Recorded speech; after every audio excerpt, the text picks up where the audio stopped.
So in this video we will study about the solubility product constant, which is represented by K and with a small subscript as a Sp. Sp represents solubility product. So far we have seen Kc, Kp and Ka, Kb. So this is another K which is for the salt.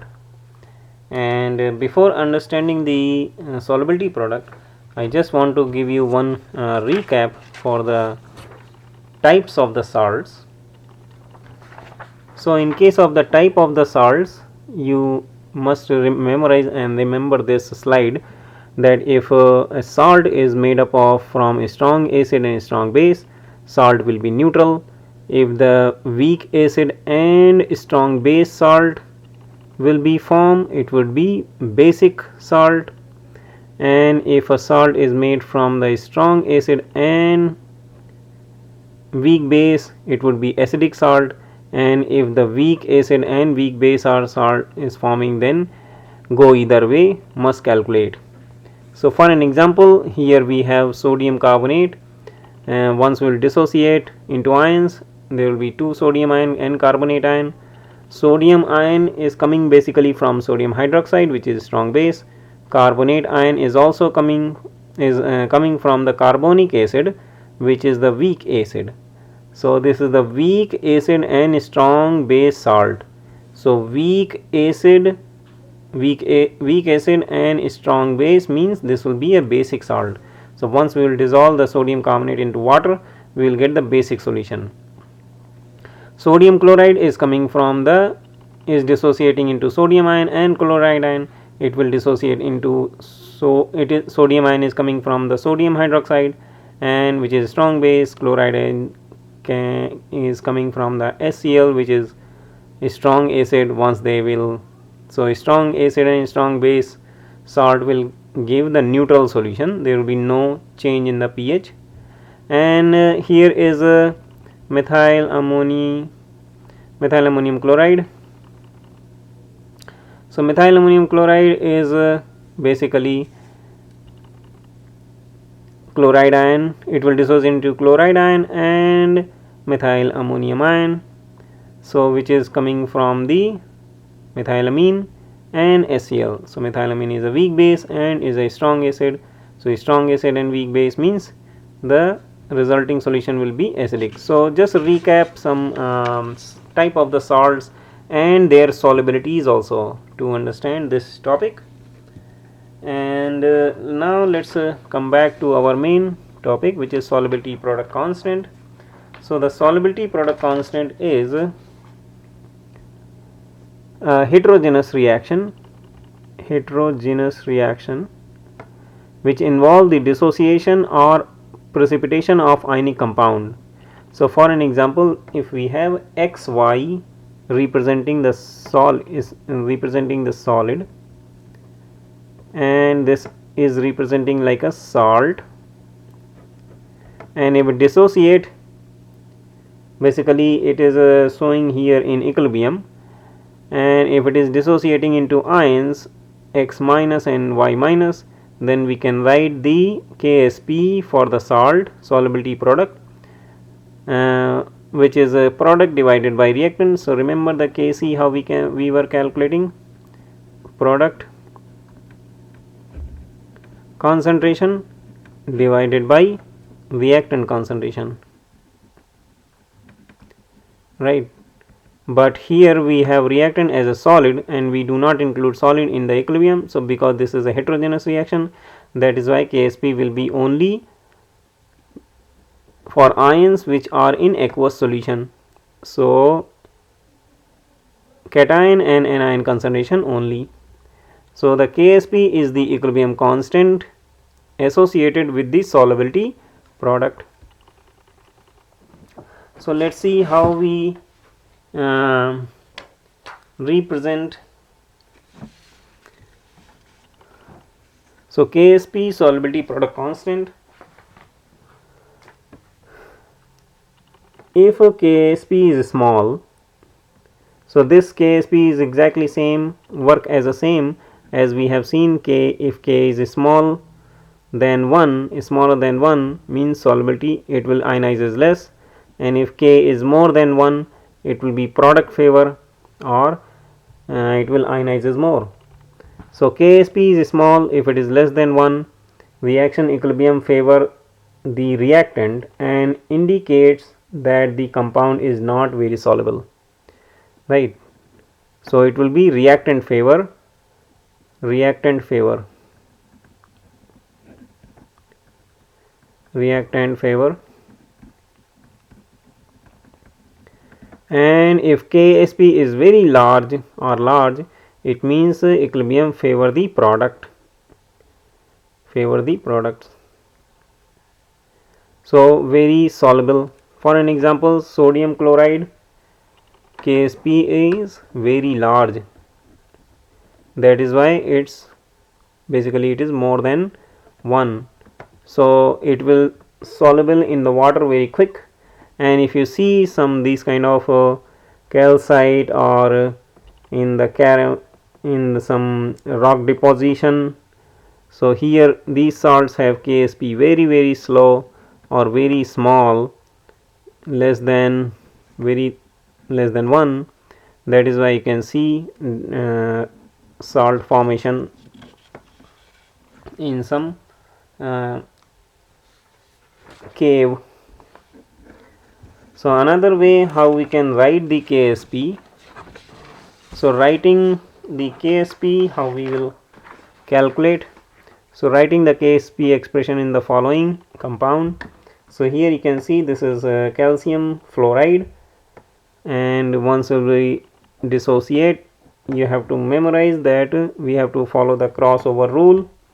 Suppose metal and this is non-metal.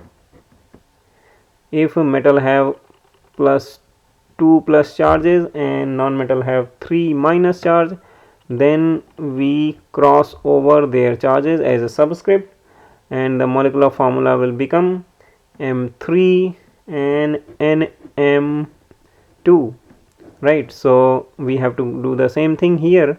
So 2 will be go on the top of the calcium, and calcium do not have any subscript, it means it is have 1.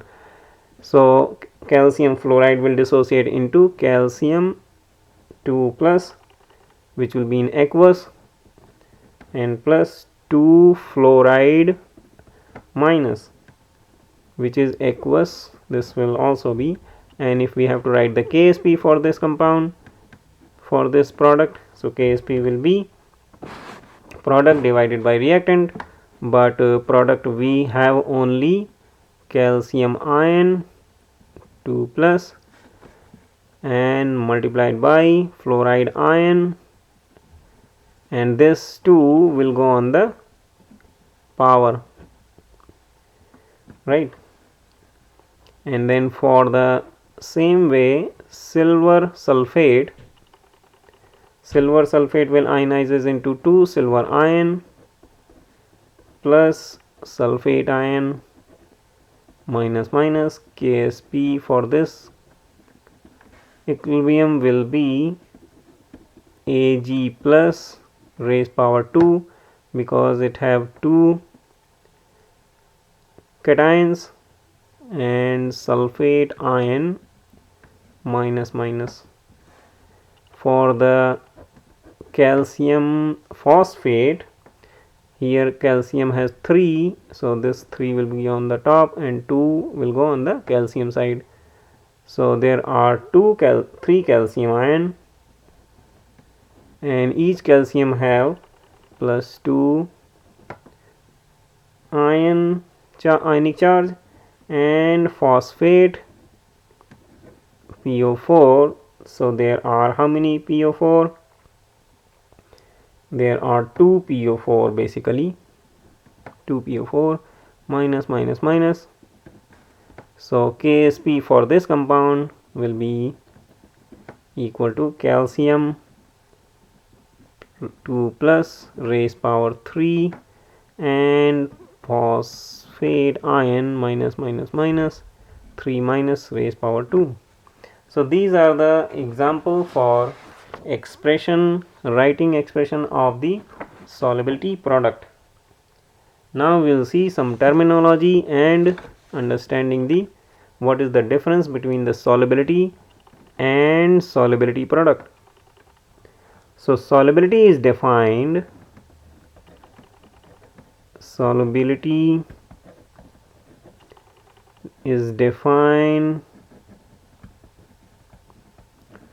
as the amount of solute that will dissolve to form a saturated solution.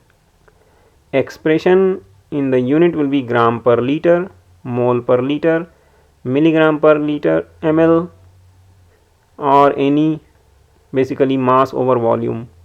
Changes with the condition, and it changes with the condition. As the temperature will change, solubility will change. So here the keywords are solute. You must understand what is the meaning of solute and what is the saturated solution, right? So if you are adding sodium chloride into water,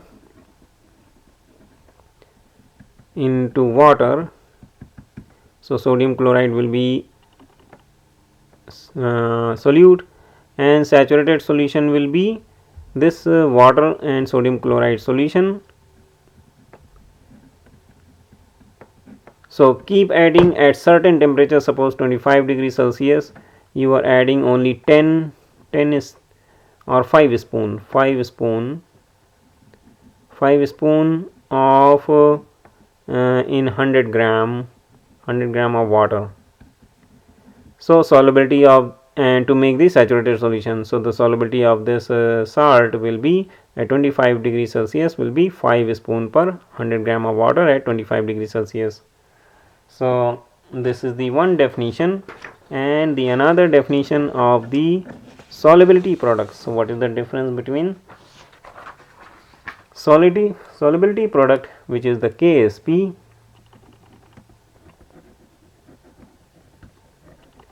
solubility product means Ksp, the equilibrium constant. So this is the equilibrium constant, this is not this amount for the equilibrium between the ionic solid and saturated solution. It is abbreviated as a Ksp. Ksp means solubility product is a unitless and it remain constant and except for temperature. So if you will change the temperature, so basically it will change the Ksp also. So this was the examples, and then in the next video we will solve few examples how to calculate the Ksp for any question.